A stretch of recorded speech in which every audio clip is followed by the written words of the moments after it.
Hello and welcome to Active Bryant Fitness Systems, Master Personal Trainer, Master Pull Check Practitioner, and Nutrition and Lifestyle Coach, Corrective Exercise Specialist in London.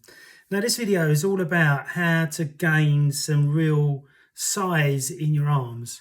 Now, back in my 20s, like I'm 53 now, back in my 20s, my arms were about 15 and a half. Then when I got to about 25, I managed to get them to 16 and a half. And when I reached my mid 30s, I got them to about 17 and a half. And when I reached my mid 50s, early 50s, over 2 years ago now, I managed to get them to 18 inches. And the way I did this was adding some inches to my arms. This is how I did it. One, it's all about consistency of your training and how heavy you train the arms. And whether you train the tricep as well as the bicep. The bicep is a smaller muscle compared to the tricep. So the more you cane the tricep, the bigger your arms will become over time. And if you read the book, Harlequin's Principles, which I've got an original copy here, in the back of the book, Charles talks about winning the arms race, which is all about reps, sets, loads, and tempos, okay? So if you're just going up and down at any speed, they ain't going to do jack shit. But if you're going up for one speed and down for a 4 count, then pausing at the bottom and coming up again, that will take the muscle econcentric. But remember, you can't do econcentric training unless you've been consistently working out for over 5 years. Okay, otherwise you may injure yourself. So you've got to be really, really careful. So highly important that you write down and document what you're doing. How many sets are you doing? How many reps are you doing? How heavy are you going?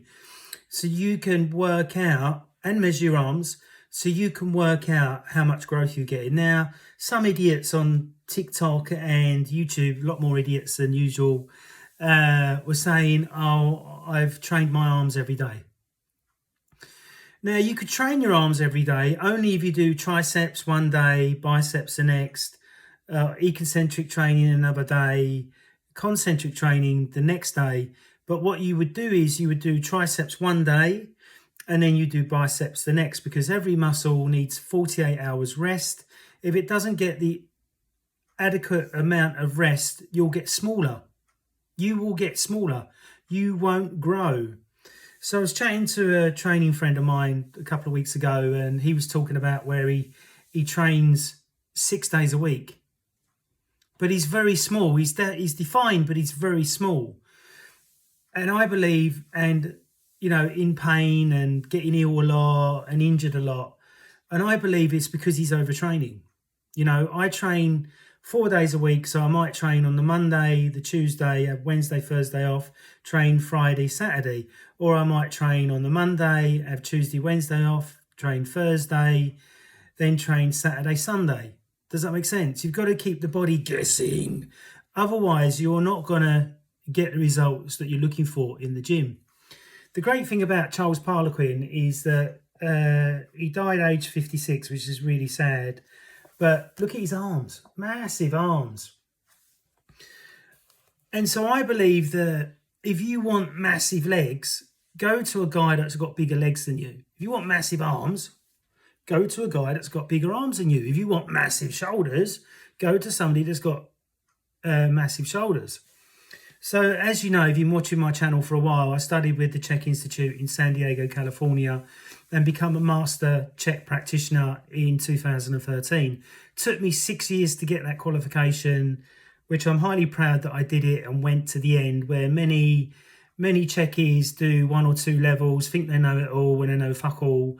It's not until you go right to the end that Paul gives you the real secrets on what to use with your clients to get them either in high performance or get them out of pain, or to rebalance their energy, their spiritual energy centers and stuff like that. So I believe that there's no point in doing any course unless you're going to see it through to the end. But many jokers in the fitness industry go, I done exercise coach, so I'm brilliant.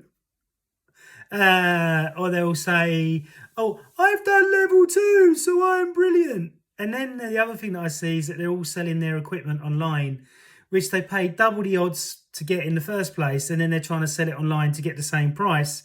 But the person that's buying it won't. The only person that's going to buy it is trainers, and most trainers, if they're clued up, won't buy second-hand measuring equipment. Well, I wouldn't anyway, you know. So going back to winning the arms race, or as Harlequin would say, or getting gargantuan arms, you've got to expect to gain weight if you want to get bigger arms.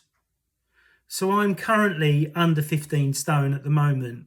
So I had to put on, to get up to 18, I had to go up to 16 stone to get the arms bigger. Now I've come down a little bit so that body's looking more defined, as you can see, feeling much better in myself. I don't like being a massive Hulk. Well, I do like it and I don't like it at the same time. Do you know what I mean?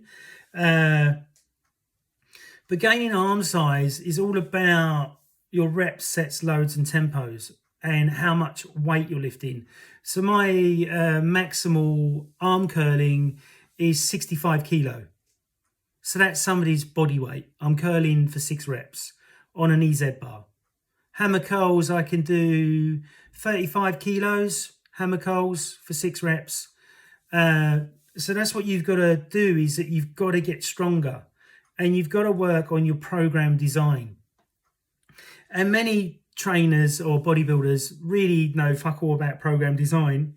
They just know about taking a shitload of gear in which to try and boost their size.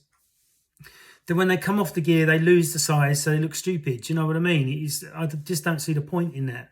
I believe that the Arnold philosophy of being super strong is a much better philosophy, because then you'll maintain that strength if you're not taking anything and you won't lose that strength. So for argument's sake, I didn't train in a gym during COVID for a whole year.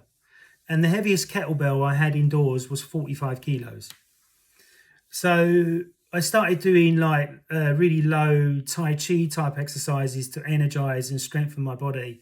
And as I was doing that, a year later, I went back in the gym and done deadlifting and went straight up to 130, 160 kilo deadlift for 6 reps, which I was really happy with, considering I hadn't deadlifted for over a year.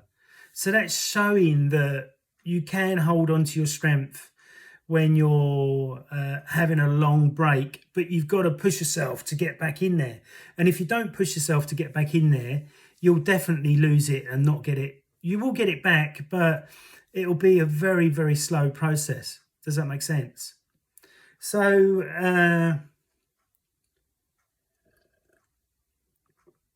when you're training arms, you want to bring the bar up as you're bringing, or the dumbbells up, really squeeze your fist at the top and then let down slowly.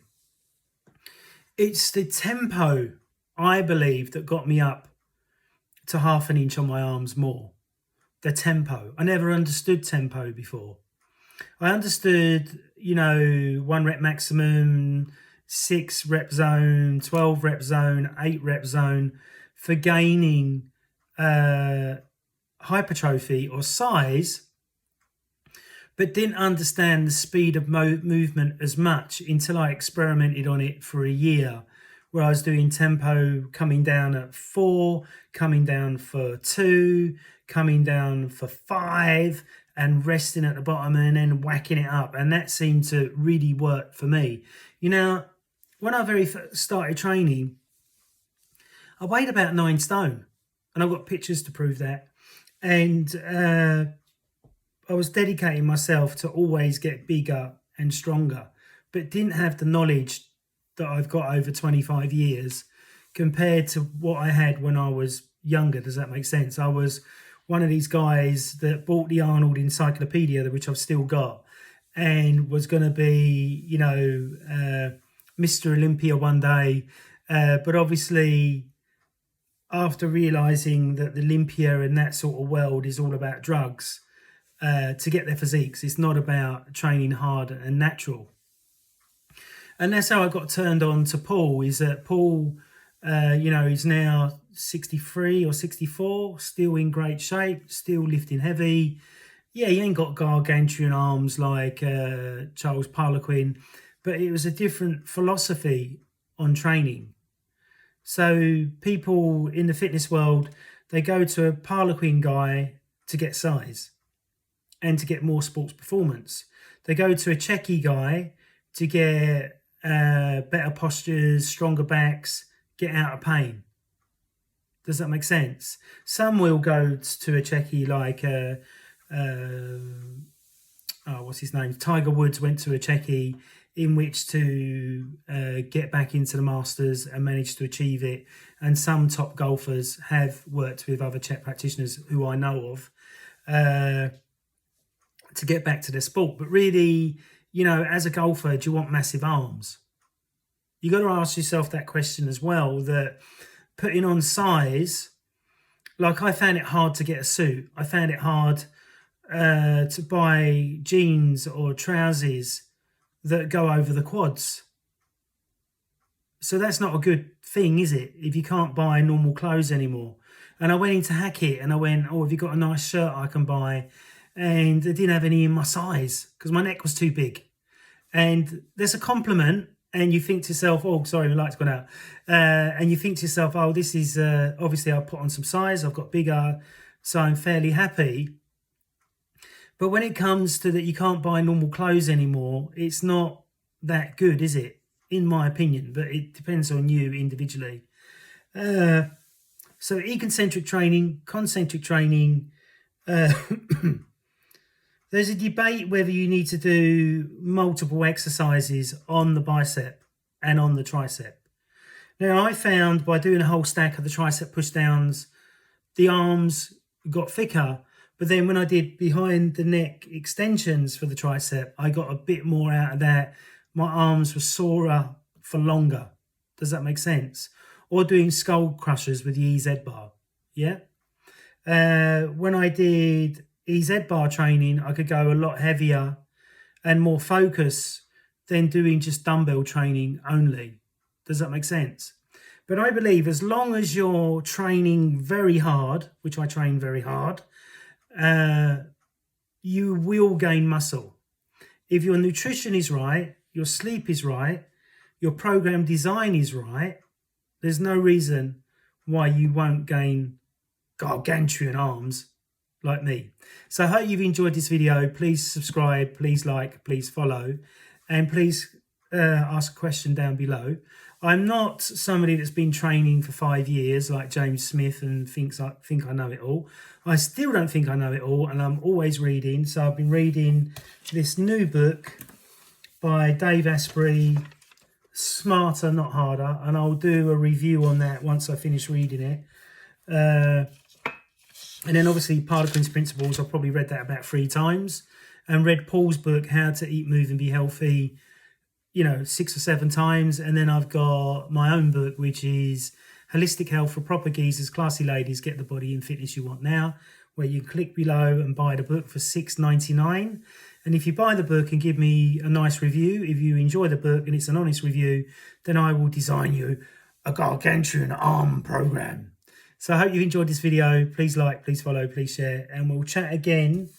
And the next video is going to be bigger shoulder training. Speak to you soon. Bye.